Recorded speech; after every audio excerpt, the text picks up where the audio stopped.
Владислава Анатольевна в обувном производстве уже 30 лет. В Ингушетии же на фабрике Филиджи Пелли она работает чуть больше года технологом. Следит за тем, чтобы процесс производства обуви проходил слаженно, а продукция на выпуске была качественной и без брака. Также конструирует и собственные модели. Мы сюда, значит, ставим поролон для того, чтобы у нас получилась вот такая форма.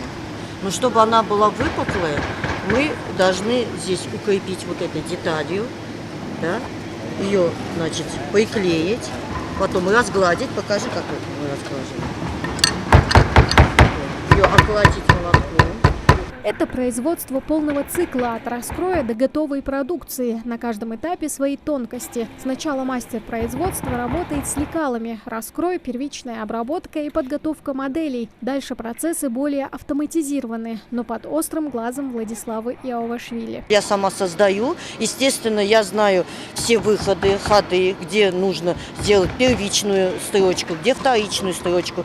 И когда все это соблюдается, тогда у нас уже получается нормальная, сложенная работа. Вообще, это работа коллективная.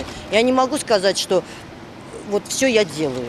Нет, если я могу создать модель, но если ее неправильно сошьют, неправильно создаст этот коллектив, то грош цена даже моей работе. Понимаете? Мы все друг от друга зависим. Владислава Иовашвили в далеком детстве и подумать не могла, что когда-то будет работать на обувном производстве. И не просто работать, а трудиться с большим удовольствием. Маленькой девочкой она шила куклам платья и мечтала делать одежду для людей. Как ее бабушка, профессиональный портной. После школы она подала документы на факультет модельер одежды. Но из-за ошибки при зачислении ее жизнь пошла совсем другим путем. Факультет модельер, конструктор обуви. Я просто очень расстроилась, потому что я думала, что я буду сапожником. Буду сидеть и ремонтировать обувь. Пришла со слезами, что мама, все, я теперь буду сапожником, все будут надо мной смеяться. Но оказалось, что это не так. Вот. И, честно сказать, мы подошли к директору с мамой, и она сказала, через полгода я вас переведу на другой факультет, не волнуйтесь, это получилась ошибка.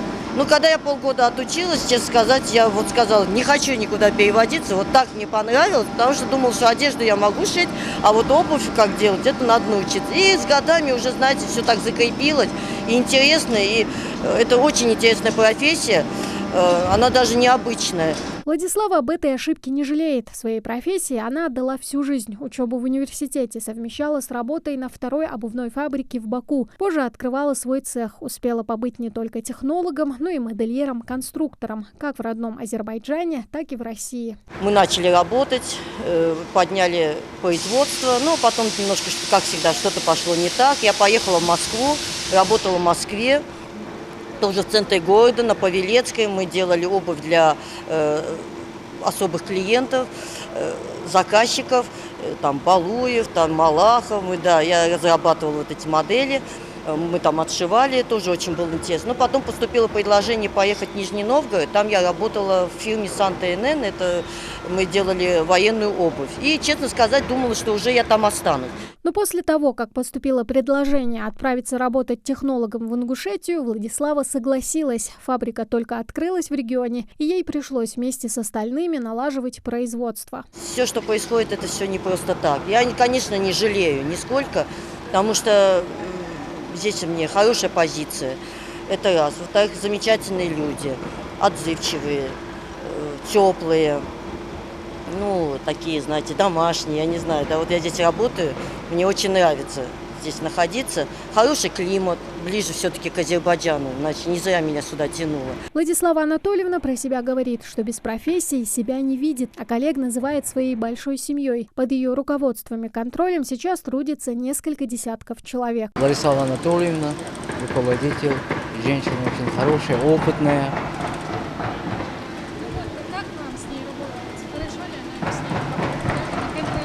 Очень хорошо, очень отлично.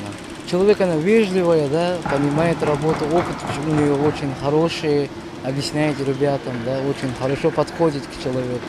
Владислава старается следовать наказу, который ей дала мама – быть всегда лучшей в своем деле, чему теперь учит и своих подопечных. Тамара Хашагулькова, Мухаммад Белакиев, Новости 24.